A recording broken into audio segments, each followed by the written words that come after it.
Jaundice সম্পর্কে আজকে আমার আলোচনার বিষয়। সুপ্রিয় দর্শক ও আমার ফ্রেন্ড সার্কেল ও আমার রোগী মহোদয়গণ, কাছে এবং দূরে বিশ্বের যে কোনো প্রান্ত থেকে আমার ভিডিওটি দেখছেন অথবা পরবর্তীতে দেখবেন, আপনাদের সবাইকে জানাই আন্তরিক শুভেচ্ছা ও অভিনন্দন।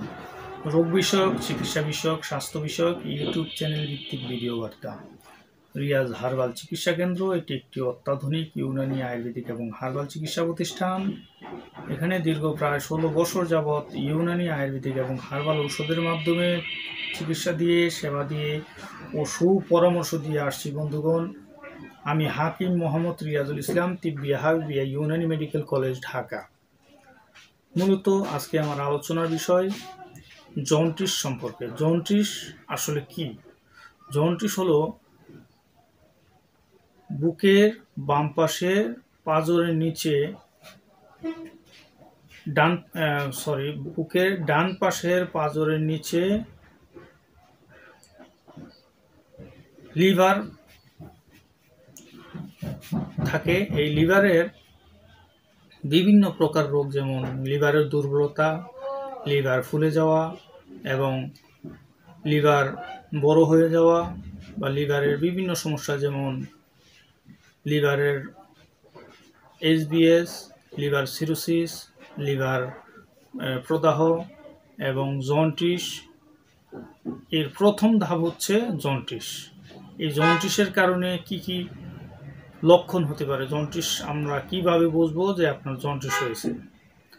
আঙ্গুলের যেই সাদা অংশটি আছে এটি হলুদ বর্ণ ধারণ করতে পারে, হাতের তালু হলুদ বর্ণ ধারণ করবে, চোখের যেই সাদা অংশটি আছে এটি হলুদ বর্ণ ধারণ করবে, খাবারে গন্ধ অনুভব হবে, খাবার নাকের সামনে নিলেই বমি ভাব চলে আসবে বা গন্ধ আসবে, শরীরে গায়ে গায়ে জ্বর আসতে পারে, মাথা ব্যথা বা মাথা ভারী লাগতে পারে, শরীরে জ্বর জ্বর একটা ভাব, খাওয়ার অরুচি, খাওয়ার অনীহা, শরীর আস্তে আস্তে শুকিয়ে যাওয়া, প্রস্রাবে জ্বালা পোড়া, প্রস্রাবের রং হলুদ, প্রস্রাবের পরিমাণ কমে যাওয়া ইত্যাদি সমস্যা দেখা দিবে। পায়খানা এক এক সময় এক এক রকম হবে। অনেক সময় জন্ডিস গাঢ় হয়ে গেলে অনেক সময় পায়খানা ছাই বর্ণেরও হওয়ার সম্ভাবনা থাকে।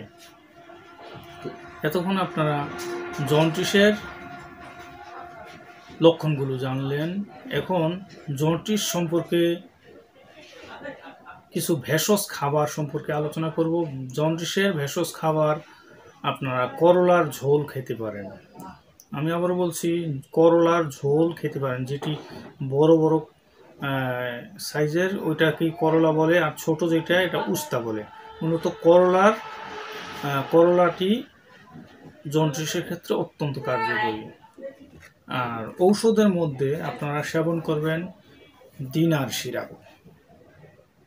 আপনারা দেখতে পাচ্ছেন দিনার সিরাপ, বাংলায় দেখতে পাচ্ছেন, ইংলিশেও দেখতে পাচ্ছেন দিনার সিরাপ।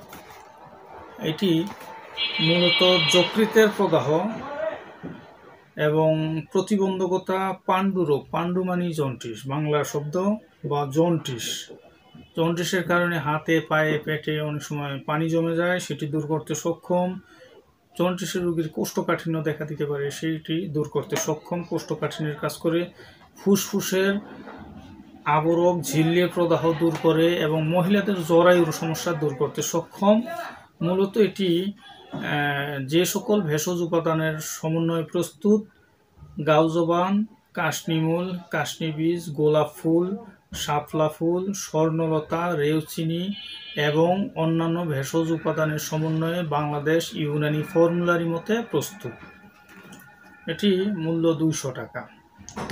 কিন্তু মূলত এই ওষুধগুলো একটানা 2 থেকে 3 মাস সেবন করতে হতে পারে। যেহেতু ভেষজ গাছগাছার লতাপাতা, ফলমূল, শিকড় বাকড়ের মাধ্যমে প্রস্তুত, এটি দ্রুত কাজ করে না, ধীরে ধীরে কাজ করে, কিন্তু অ্যাকুরেটভাবে ভিতর থেকে রোগ সারিয়ে তুলতে সক্ষম। তাই আমারও বলছি, আপনারা লং টাইম ওষুধ খাওয়ার চিন্তা করে এই ওষুধগুলো খাবেন। এই জ্বর ঠান্ডা না যে 2 দিন খাইলেন ভালো হয়ে গেল, এমন না কিন্তু। পাশাপাশি আরেকটি সিরাপ চন্দনাশক, আপনারা দেখতে পাচ্ছেন চন্দনাশক। সিরাপটি মূলত শ্বেতচন্দন, বালা, চিরতা, পিয়ঙ্গি পিয়ঙ্গু, এই ভেষজ উপাদানগুলোর সমন্বয়ে এই বাংলাদেশ জাতীয় আয়ুর্বেদিক ফর্মুলারি মতে প্রস্তুত। এটি মূলত যে সকল ক্ষেত্রে প্রয়োগ করা হয়, স্বপ্নদোষ, পুরুষের স্বপ্নদোষের সমস্যা দূর করতে সক্ষম, শুক্রমেহ, প্রস্রাবের রাস্তায় ভাতের মানের মতো, ঝলসার পানির মতো, কফের মতো কিছু বের হয়ে যাওয়া, এটাকেই শুক্রক্ষয় বলে, শুক্রমেহ বলা হয়। এবং প্রস্রাবকালীন জ্বালাপোড়া, যেহেতু জন্ডিসের রোগীর প্রস্রাবে জ্বালাপোড়া, প্রস্রাবে 2-3 নালী হওয়া, প্রস্রাবের পরিমাণ কমে যাওয়া, প্রস্রাব লাল হওয়া ইত্যাদি সমস্যা দূর করতে এবং প্রস্রাবকালীন জ্বালাপোড়া এবং মূত্রকিচ্ছতা দূর করতে সক্ষম। মূলত সোমরোগ, মধুমেহ এবং মেহরোগ আরোগ্য করে, বল পুষ্টি বৃদ্ধি করে এবং হৃদজনিত মানে হার্টের দুর্বলতা দূর করে এবং হজম শক্তি বাড়াতে সক্ষম। এটি প্রস্তুতকারক কোম্পানি শ্রীকুণ্ডেশ্বরী ঔষধালয় লিমিটেড, চট্টগ্রাম। আপনারা এর চিকিৎসা নিতে চাইলে সরাসরি আমার চেম্বারে চলে আসবেন। আমার চেম্বার ভুলতা গাউসিয়া, রূপগঞ্জ, নারায়ণগঞ্জ জেলার রিয়াজ হার্বাল চিকিৎসা কেন্দ্র। এটি একটি অত্যাধুনিক ইউনানি আয়ুর্বেদিক এবং হার্বাল চিকিৎসা প্রতিষ্ঠান। এখানে চিকিৎসক হিসেবে দীর্ঘ প্রায় 16 বছর যাবৎ নিয়োজিত আছি আমি, হাকিম মোহাম্মদ রিয়াজুল ইসলাম, আপনাদের এই ভাই। জন্ডিস সম্পর্কে যদি কোনো কিছু জানার থাকে এবং প্রশ্ন থাকে, আপনার কমেন্টে বলতে পারবেন। এই বলে আমার ভিডিওটি শেষ করছি। আল্লাহ হাফেজ।